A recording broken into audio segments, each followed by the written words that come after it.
Cassie told the jury that the freak-offs made her feel disgusting and humiliated and worthless. She did say these freak-offs lasted between 1 and 4 days, and it would take her an equal amount of time to get her body recovered, to rehydrate, to rest. Well, I think we're going to learn a lot about the nature of Cassie's relationship with Diddy. Cassie Ventura just named Christina Korm as keeping tabs on her for Diddy. The second thing that was discussed this morning, will the media be able to see video of these freak-offs? Cassie recently concluded the second day of testimony in the lawsuit against Diddy, during which she discussed her troubling encounters with him.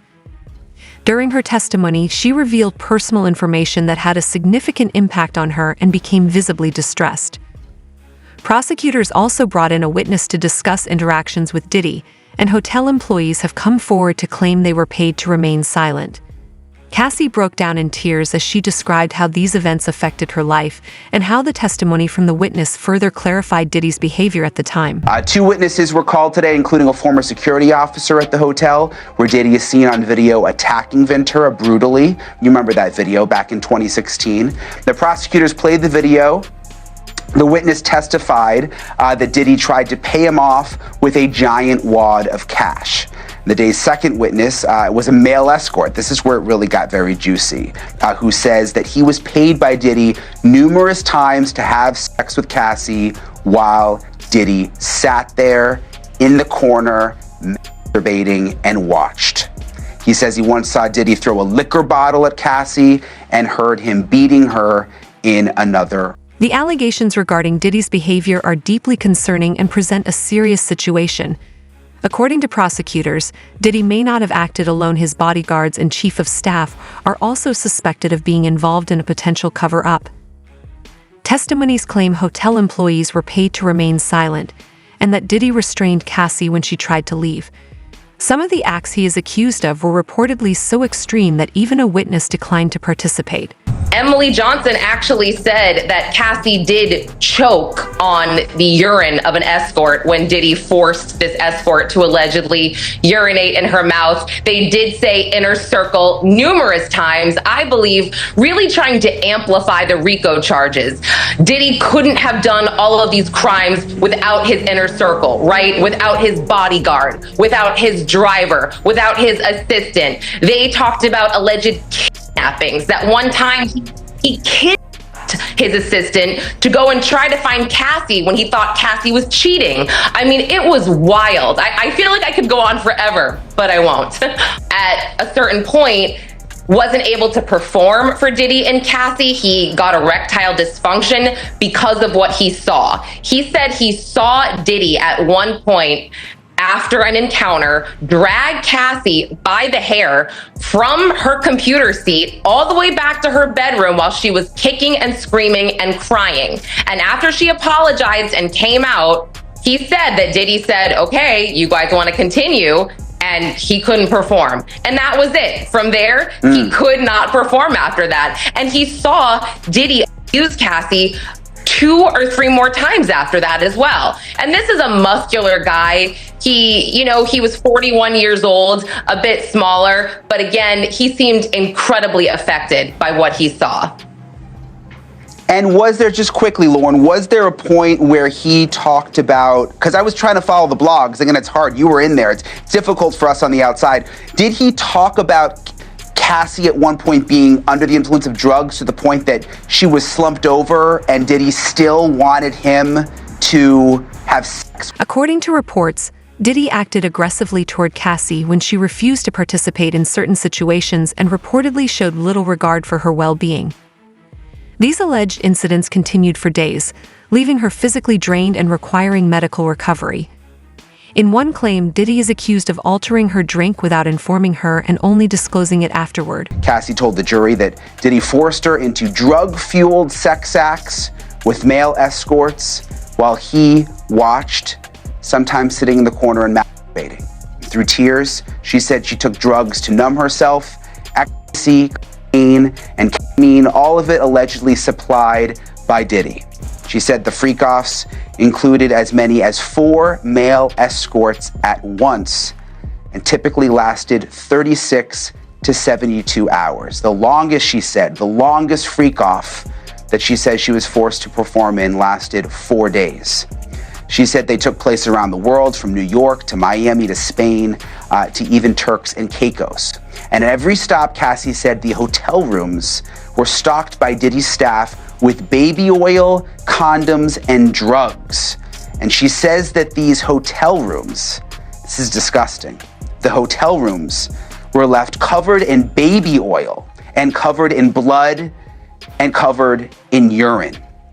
Cassie told the jury that the freak-offs made her feel disgusting and humiliated and worthless. But she said she couldn't say no because she says Diddy threatened to release videos of the freak-offs with her. Just before they broke for lunch, Cassie Ventura described how freak-offs actually became a job, lasting 36 to 48 hours, the longest one lasting up to 4 days. No wonder the participants needed IV fluids after a freak-off. I'm just curious, to Lauren Cullen joining us at the courthouse, how was the jury responding? What I will say is Cassie made a point to say that when she wasn't making music, she was actually having to, quote, recover from these freak-offs. And again, she did say these freak-offs lasted between 1 and 4 days, and it would take her an equal amount of time to get her body recovered, to rehydrate, to rest, to detox from these drugs. It was really, really sad to listen. Cassie claims that when she was around 22 years old, Diddy began forcing her to attend intense, multi-day gatherings that reportedly involved heavy partying. She testified that these events happened several times a month and left her emotionally and physically overwhelmed. Cassie also expressed concern that some of these events may have been recorded, and each experience left a lasting impact on her. Pete, that she said on the stand. At one point, she said that a male escort had urinated in her mouth and she actually choked on it. And it was at that point someone in the courtroom actually had to walk out of the door there while, Diddy sat at the defense table listening on here.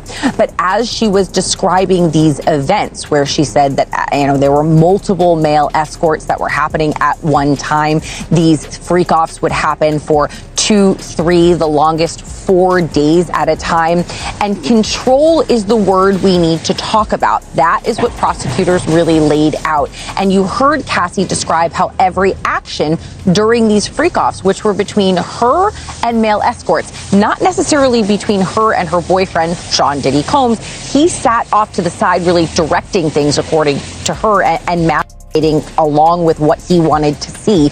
But he was in control, she said, of exactly how they did everything, from the platform shoes that she needed to wear, the clothes that she needed to wear occasionally, masks, wigs, whether or not the male escort could ejaculate, where he could ejaculate. Everything, she said, was controlled by him. Mind you, Brian, his children, 6 children, are in the courtroom at this point listening to all of this, and the jury was picked knowing that they needed a certain level of comfort to hear these types of descriptions. It was very emotional and really tough to hear, Brian. The situation became so distressing that even those around Cassie began expressing concern for her safety. When Cassie was unable to participate, Diddy reportedly treated her harshly, which made those present uncomfortable. One witness claimed they stopped attending the gatherings after witnessing how Cassie was treated. Once he saw Diddy beat Cassie, he could no longer, perform and be engaged, because before he said even if they hadn't paid him, he was excited to be part of their world. He was enjoying that kind of activity with them. And then things started changing when he saw one time he was on the couch, Cassie was at her computer, and Diddy, he said, was in Cassie's bedroom.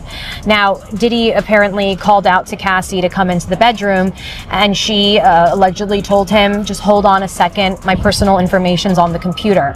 Now, Daniel describes being absolutely shocked when all of a sudden a liquor bottle, Diddy throws it from across the room right toward Cassie, and then he comes running towards her, grabs her by her hair, drags drags her into her bedroom and tells her, when I tell you to come, you don't wait, you just come when I tell you.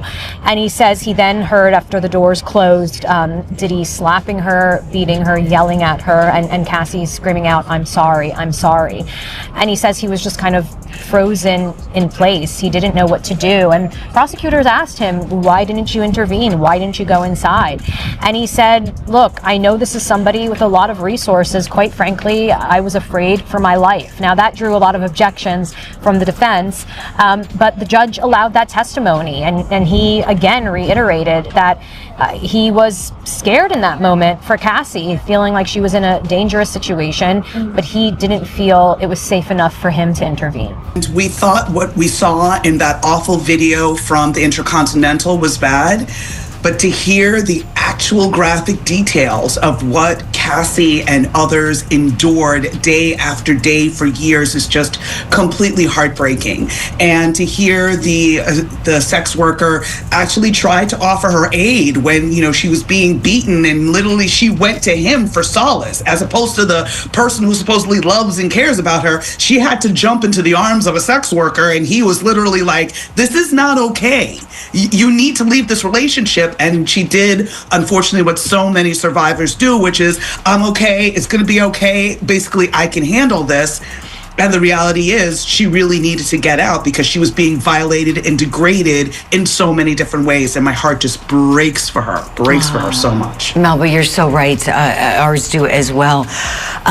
What's it going to be like today when she is perhaps called? We think that she's going to be witness number 3. We have a clip where we caught up with her lawyer outside of the courthouse on Monday. Let's take a quick look. How is Cassie? Is she emotional? Is she like feeling okay with this? Is she nervous? She's ready. She is ready. She's also pregnant, God bless her, and visibly pregnant too. So in the later stages of her pregnancy. According to reports, Diddy paid large sums to individuals attending these events. The troubling part is that Cassie claimed she initiated some of the interactions out of fear of repercussions. She testified that Diddy maintained strict control over her movements and used his staff to monitor her when she tried to leave. The first testimony in the trial taking jurors to Los Angeles, March 2016, in the hotel where that surveillance video was taken. The first witness, an LAPD officer who worked security at the hotel, he says he responded to a call for a woman in distress on the 6th floor.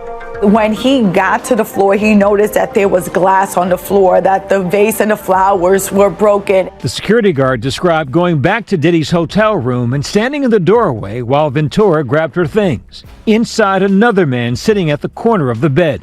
So from the very start, the first witness brings the jury into that hallway where he said Sean Combs looked at him with a devilish stare and Cassie Ventura had a purple eye. Sean Combs tried to offer him money, to give him money to make this go away, and he said he wouldn't accept the money. The second witness to take the stand, Daniel Phillip, a man who said he was paid to have sex with Cassie on multiple occasions at several high-end New York City hotels, while Diddy watched. The witness said he was paid between $700 and $6,000 each time. So Mr. Phillip agreed to go to the Gramercy Hotel to do a performance for a bachelorette party. At least that's what he thought.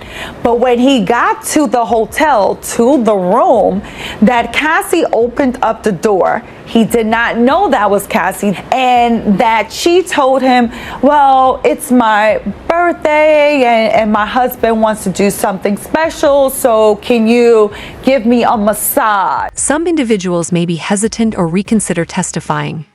Since multiple alleged victims are expected to testify, losing one witness may not significantly affect the prosecution's case.